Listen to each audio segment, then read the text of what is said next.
Lanjutan cerita sebelumnya. Bab 13. Simpan uangnya. Wira sama sekali tidak melirik uang di dalam kotak itu.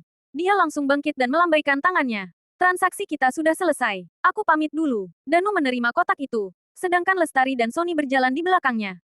Wira, tunggu dulu. Hendra langsung mengejarnya dan bertanya. Kapan kamu bisa sediakan gula kristal ini lagi?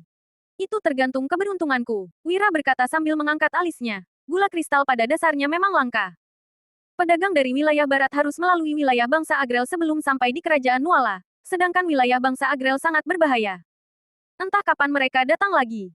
Mungkin 3 bulan, mungkin juga setahun. Jadi, aku juga nggak bisa pastikan waktunya. Oh, Hendra berkata dengan hormat. Kulihat kamu sangat berwibawa. Kamu pasti berasal dari keluarga besar, kan? Apa kamu itu anak keluarga Darmadi dari kota Nagari? Kota Nagari juga merupakan kota pusat pemerintahan. Jaraknya sekitar 150 kilometer dari tempat ini. Namun, tidak ada keluarga besar yang bermarga Darmadi di sana. Aku berasal dari kota pusat pemerintahan Jagabu. Wira melambaikan tangannya dengan kesal. Kalau Pak Hendra nyesal, batalkan saja transaksinya. Aku bisa bertransaksi dengan orang lain dan menjualnya seharga 1 juta gabak ke orang lain. Kota pusat pemerintahan Jagabu adalah kota perbatasan kerajaan Nuala dengan wilayah bangsa Agrel. Kabupaten Uswal termasuk yuridiksi kota pemerintahan Jagabu. Jika ada orang dari wilayah barat yang mau masuk ke wilayah kerajaan Nuala, pemberhentian pertama mereka adalah kota pusat pemerintahan Jagabu. Hendra menanyakan semua pertanyaan itu untuk menguji Wira. Ini. Danu langsung mendorong kotaknya kepada Hendra. Wira sudah berpesan pada yang lainnya untuk langsung menuruti semua perintah Wira. Jadi, Danu pun langsung bertindak sesuai perintah. Namun, Hendra malah buru-buru mengadang di depan gula putih dan berkata, Wira, transaksi kita sudah selesai. Uang 600.000 gabak itu sudah jadi milikmu. Sedangkan 10 kilo gula ini milik keluarga Suteja. Pelayan, antar Tuan Wira keluar. Pegawai toko langsung mempersilahkan mereka keluar. Wira masuk ke kereta kuda dengan ekspresi dingin. Kemudian, keempat orang itu pun meninggalkan toko gula keluarga Suteja. Setelah melihat kereta kuda menjauh, ekspresi Hendra yang tadinya terlihat ramah pun berubah menjadi tajam dan tegas. Meskipun sikap Wira terlihat seperti putra keluarga kaya, Hendra tetap merasa ada yang aneh. Selain pakaian pelayan wanita itu, pakaian orang lainnya adalah pakaian baru. Di sisi lain, meskipun Wira mengenakan jubah sutra, kualitas giok dan tas wewangiannya sangat buruk. Kereta kuda yang mereka pakai juga seperti kereta kuda biasa. Jadi, Hendra tidak begitu percaya bahwa Wira berasal dari keluarga besar. Selain itu, gula tidak mudah diawetkan. Jika dibawa masuk dari wilayah barat yang jauh, gulanya pasti bisa sedikit meleleh. Namun, 10 kilogram gula kristal ini sama sekali belum meleleh. Hal terpenting adalah kota pusat pemerintahan Jagabu lebih makmur daripada Kabupaten Uswal. Kenapa Wira tidak menjual gula kristal ini di sana dan malah datang ke daerah kecil seperti ini? Keraguan-keraguan ini sudah melekat di benak Hendra. Dia memberi perintah kepada pegawainya, lalu pegawainya itu pun langsung keluar. Wah, emasnya banyak banget. Di dalam kereta, Lestari mengambil sebatang emas, lalu menggigitnya. Kemudian, dia pun berseru kegirangan. Kalau bisa menghasilkan 600.000 gabak sehari, 10 hari sudah 6 juta gabak, sebulan 18 juta gabak, setahun sudah 216 juta gabak. Dalam 10 tahun, kita sudah bisa mengumpulkan miliaran gabak. Kak Wira, kamu sudah mau kaya raya. Wira menggeleng, dasar mata duitan. Untuk sementara, gula putih sudah nggak bisa dijual di Kabupaten Uswal. Lestari pun bertanya dengan terkejut, kenapa? Wira menjawab, tadi, Hendra nggak berhenti mengujiku. Aku rasa dia punya maksud lain. Lestari langsung tercengang. Kenapa aku nggak merasa begitu? Wira menatap ke arah Danu yang duduk di depan, lalu berkata, Danu, coba lihat ada yang ikutin kita nggak? Lestari langsung cemberut. Kak Wira, transaksi kita sudah selesai. Untuk apa Pak Hendra suruh orang ikuti kita? Begitu Lestari selesai berbicara, Danu pun menjawab, Kak Wira, benar katamu. Pegawai toko Pak Hendra memang lagi ikuti kita. Mana mungkin? Lestari pun melihat keluar jendela. Setelah melihat memang ada pegawai toko gula yang mengikuti mereka dari jauh, dia pun tercengang. Wira berkata dengan suara yang berat, ini karena aku berlagak jadi putra keluarga besar. Lestari bertanya dengan bingung, gimana kalau kamu jual gula putih dengan status penduduk desa? Wira mendengus. Mungkin mereka bakal langsung menangkapku, lalu menginterogasiku soal cara memurnikan gula putih. Semua orang mengira bahwa orang yang melewati dimensi ke zaman kuno bisa menguasai dunia karena mempunyai keterampilan. Nyatanya, orang berkemampuan tinggi yang tidak mengerti kondisi zaman itu hanya akan dikendalikan orang.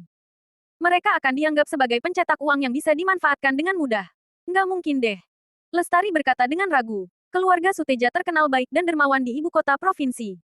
Wira menggeleng dan berkata dengan serius, Lestari, orang yang benar-benar baik hatinya nggak bakal sukses. Kamu nggak mengerti seberapa besar keuntungan yang bisa didapatkan dari pemurnian gula mentah menjadi gula putih. Kalau keluarga Suteja mengetahui teknik ini, mereka pasti bisa menjadi salah satu keluarga terkaya di dunia. Mana mungkin Hendra melewatkan kesempatan untuk dapat keuntungan sebesar ini. Ini adalah pertama kalinya Lestari bertemu dengan masalah seperti ini. Dia pun menjadi takut dan bertanya, jadi, gimana ini? Danu dan Sony juga ketakutan. Ini pertama kalinya mereka merasa dunia ini jauh lebih rumit daripada yang mereka bayangkan. Wira berpesan, kalau sudah pulang nanti, cepat habiskan semua gula putih itu. Jangan biarkan orang lain melihatnya. Akhir-akhir ini, kamu juga jangan keluar rumah dulu. Kalau mau beli sayur, suruh Paman Suryadi saja. Nanti aku pergi ke kota pusat pemerintahan Jagabu saja untuk jual gula putihnya. Lestari langsung terkejut. Ini sudah cukup bahaya, tapi kamu masih mau pergi ke kota pusat pemerintahan. Wira terkekeh, lalu berkata, di tempat yang makin besar, uang makin mudah didapatkan. Di kota pusat pemerintahan, 10 kilo gula putih ini paling nggak bisa dijual sejuta gabak. Lestari langsung tergagap, sejuta gabak. Danu, hentikan keretanya. Beri pelajaran pada pegawai toko itu. Wira lanjut berkata, suruh dia sampaikan pada Pak Hendra. Kalau mau berbisnis dengan jujur, kelak kita pasti bisa kerja sama lagi. Tapi kalau dia punya niat buruk, jangan harap aku bekerja sama dengannya lagi. Tidak lama kemudian, pegawai itu kembali ke toko gula keluarga Suteja. Dia menunjukkan pergelangan tangannya yang bengkak dan menyampaikan pesan Wira. Setelah mendengar hal itu, ekspresi Hendra langsung menjadi sangat suram. 1 jam kemudian, setelah berbelanja dan mengembalikan kereta kuda, ketujuh orang itu berkumpul di depan gerbang kota. Melihat barang bawaan Wira yang begitu banyak, Suryadi pun panik. Lestari, kenapa kamu nggak nasihatin Kak Wira untuk jangan belanja begitu banyak? Utangnya masih belum lunas, loh. Lestari langsung menunduk dengan malu. Dia sudah berusaha menasihati Wira, tetapi Wira malah langsung membelikannya gelang, anting dan jepit rambut tanpa melakukan tawar-menawar. Wira juga membelikannya 2 set baju, sepatu dan bedak pipi merah yang sudah dia inginkan sejak lama. Bukan hanya begitu, Wira tentu saja juga berbelanja untuk orang lainnya. Wira memberikan sebuah tas kain kepada Suryadi. Paman, jangan salahkan Lestari. Sebagai kakak sepupunya, sudah seharusnya aku membelikannya sedikit hadiah. Ini pakaian dan sepatu untuk paman. Nanti coba pakai cocok atau enggak. Hah, ada hadiahku juga. Ngapain kamu habisin uang beli semua ini untukku? Aku nggak kekurangan apa-apa kok. Suryadi menerima tas kain itu sambil tersenyum senang. Berapa banyak yang kamu habiskan? Apa masih cukup bayar utang?